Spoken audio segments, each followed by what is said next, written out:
اعوذ باللہ من الشیطان الرجیم پناہ مانگتا ہوں میں اللہ کی شیطان مردود سے۔ بسم اللہ الرحمن الرحیم شروع اللہ کا نام لے کر جو بڑا مہربان نہایت رحم والا ہے۔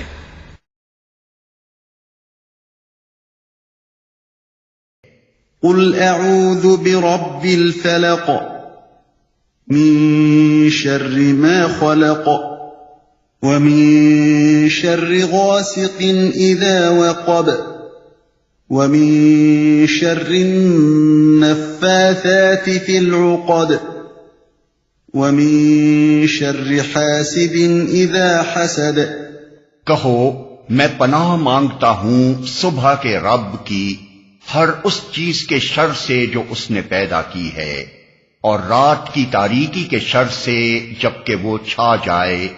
اور گرہوں میں پھونکنے والوں یا والیوں کے شر سے، اور حاسد کے شر سے جبکہ وہ حسد کرے۔ کہو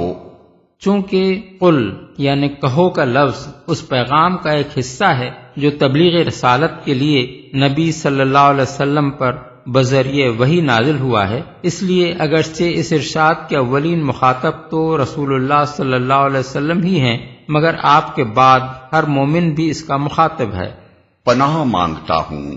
پناہ مانگنے کے فعل میں لازماً 3 اجزاء شامل ہوتے ہیں: ایک بجائے خود پناہ مانگنا، دوسرے پناہ مانگنے والا، تیسرا وہ جس کی پناہ مانگی جائے۔ پناہ مانگنے سے مراد کسی چیز سے خوف محسوس کر کے اپنے آپ کو اس سے بچانے کے لیے کسی دوسرے کی حفاظت میں جانا، یا اس کی آڑ لینا، یا اس سے لپٹ جانا، یا اس کے سائے میں چلا جانا ہے۔ پناہ مانگنے والا بہرحال وہی شخص ہوتا ہے جو محسوس کرتا ہے کہ جس چیز سے وہ ڈر رہا ہے اس کا مقابلہ وہ خود نہیں کر سکے گا، بلکہ وہ اس کا حاجت مند ہے کہ اس سے بچنے کے لیے دوسرے کی پناہ لے۔ پھر جس کی پناہ مانگی جاتی ہے وہ لازماً کوئی ایسا ہی شخص یا وجود ہوتا ہے جس کے متعلق پناہ لینے والا یہ سمجھتا ہے کہ اس خوفناک چیز سے وہی اس کو بچا سکتا ہے۔ اب پناہ کی ایک قسم تو وہ ہے جو قوانین طبعی کے مطابق عالم اسباب کے اندر کسی محسوس مادی چیز یا شخص یا طاقت سے حاصل کی جاتی ہے،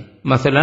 دشمن کے حملے سے بچنے کے لیے کسی قلعے میں پناہ لینا، یا گولیوں کی بوچھاڑ سے بچنے کے لیے خندق یا کسی دمدمے یا کسی دیوار کی آڑ لینا، یا کسی طاقتور ظالم سے بچنے کے لیے کسی انسان یا قوم یا حکومت کے پاس پناہ لینا، یا دھوپ سے بچنے کے لیے کسی درخت یا عمارت کے سائے میں پناہ لینا۔ بخلاف اس کے دوسری قسم وہ ہے جس میں ہر طرح کے خطرات اور ہر طرح کی مادی، اخلاقی یا روحانی مضرتوں اور نقصان رساں چیزوں سے کسی فوق الفطری ہستی کی پناہ اس عقیدے کی بنا پر مانگی جاتی ہے کہ وہ ہستی عالم اسباب پر حکمراں ہے، اور بالاتر از حس و ادراک طریقے سے وہ اس شخص کی ضرور حفاظت کر سکتی ہے جو اس کی پناہ ڈھونڈ رہا ہے۔ پناہ کی یہ دوسری قسم ہی نہ صرف سورہ فلق اور سورہ ناس میں مراد ہے، بلکہ قرآن اور حدیث میں جہاں بھی اللہ تعالیٰ کی پناہ مانگنے کا ذکر کیا گیا ہے اس سے مراد یہی خاص قسم کی پناہ ہے، اور عقیدہ توحید کا لازمہ یہ ہے کہ اس نوعیت کا تعوذ یا استعاذہ یعنی پناہ مانگنا اللہ کے سوا کسی اور سے نہ کیا جائے۔ مشرکین اس نوعیت کا تحفظ اللہ کے سوا دوسری ہستیوں مثلا جنوں یا دیویوں اور دیوتاؤں سے مانگتے تھے، اور آج بھی مانگتے ہیں۔ مادہ پرست لوگ اس کے لیے بھی مادی ذرائع و وسائل ہی کی طرف رجوع کرتے ہیں، کیونکہ وہ کسی فوق الفطری طاقت کے قائل نہیں ہیں، مگر مومن ایسی تمام آفات و بلیات کے مقابلے میں جن کو دفع کرنے پر وہ خود اپنے آپ کو قادر نہیں سمجھتا، صرف اللہ کی طرف رجوع کرتا اور اسی کی پناہ مانگتا ہے۔ مثال کے طور پر مشرکین کے متعلق قرآن میں بیان کیا گیا ہے وَأَنَّهُ كَانَ رِجَالٌ مِّنَ الْإِنسِ يَعُوذُونَ بِرِجَالٍ مِّنَ الْجِنِّ، یعنی اور یہ کہ انسانوں میں سے کچھ لوگ جنوں میں سے کچھ لوگوں کی پناہ مانگا کرتے تھے، سورہ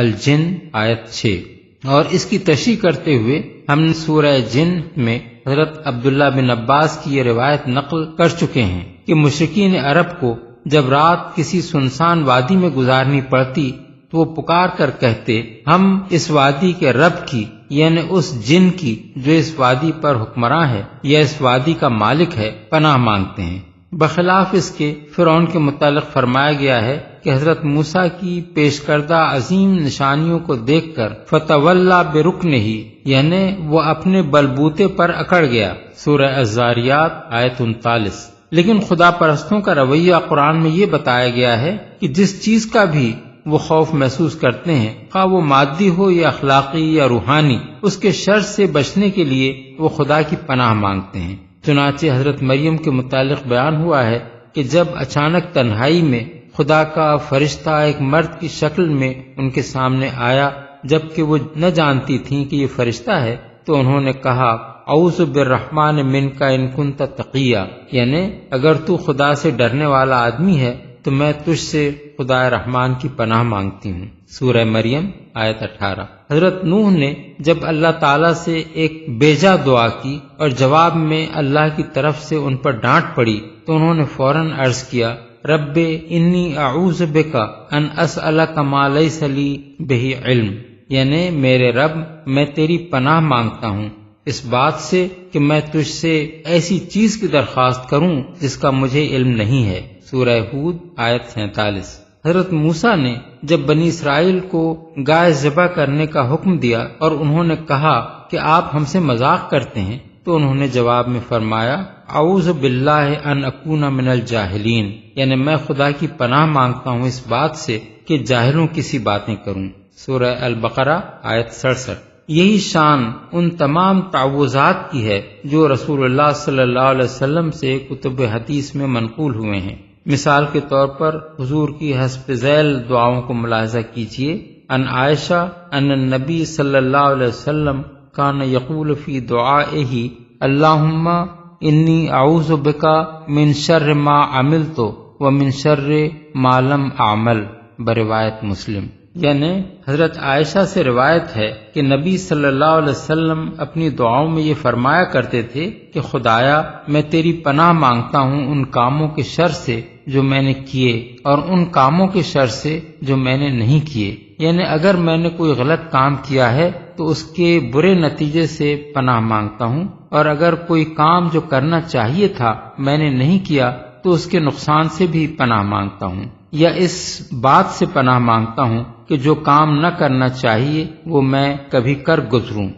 ان ابن عمر کان من دعاء رسول اللہ صلی اللہ علیہ وسلم اللہم انی اعوذ بک من زوال نعمتک وتحول عافیتک وفجأة نقمتک وجمیع سخطک، بروایت مسلم۔ ابن عمر کی روایت ہے کہ رسول اللہ صلی اللہ علیہ وسلم کی دعاؤں میں سے ایک یہ بھی تھی کہ خدایا میں تیری پناہ مانگتا ہوں اس سے کہ تیری جو نعمت مجھے حاصل ہے وہ چھن جائے، اور تجھ سے جو عافیت مجھے نصیب ہے وہ نصیب نہ رہے، اور تیرا غضب یکایک ٹوٹ پڑے، اور پناہ مانگتا ہوں تیری ہر طرح کی ناراضی سے۔ عن زید بن ارقم کان رسول اللہ صلی اللہ علیہ وسلم یقول اللہم انی اعوذ بک من علم لا ينفع ومن قلب لا یخشع ومن نفس لا تشبع ومن دعوت لا یستجاب، بروایت مسلم۔ یعنی زید بن ارقم کی روایت ہے کہ نبی صلی اللہ علیہ وسلم فرمایا کرتے تھے خدایا میں تیری پناہ مانگتا ہوں اس علم سے جو نافع نہ ہو، اس دل سے جو تیرا خوف نہ کرے، اس نفس سے جو کبھی سیر نہ ہو، اور اس دعا سے جو قبول نہ کی جائے۔ عن ابی ہریرہ قال رسول اللہ صلی اللہ علیہ وسلم یقول اللہم انی اعوذ بک من الجوع فإنہ بیست زجیع وَأَعُوذُ بِكَ مِنَ الْخِيَانَةِ فَإِنَّهُ بِئْسَتِ الْبِطَانَةُ، بروایت ابو داؤد۔ حضرت ابو ہریرہ کی روایت ہے کہ رسول اللہ صلی اللہ علیہ وسلم فرماتے تھے خدایا میں تیری پناہ مانگتا ہوں بھوک سے، کیونکہ وہ بدترین چیز ہے جس کے ساتھ کوئی رات گزارے، اور تیری پناہ مانگتا ہوں خیانت سے، کیونکہ وہ بڑی بدباطنی ہے۔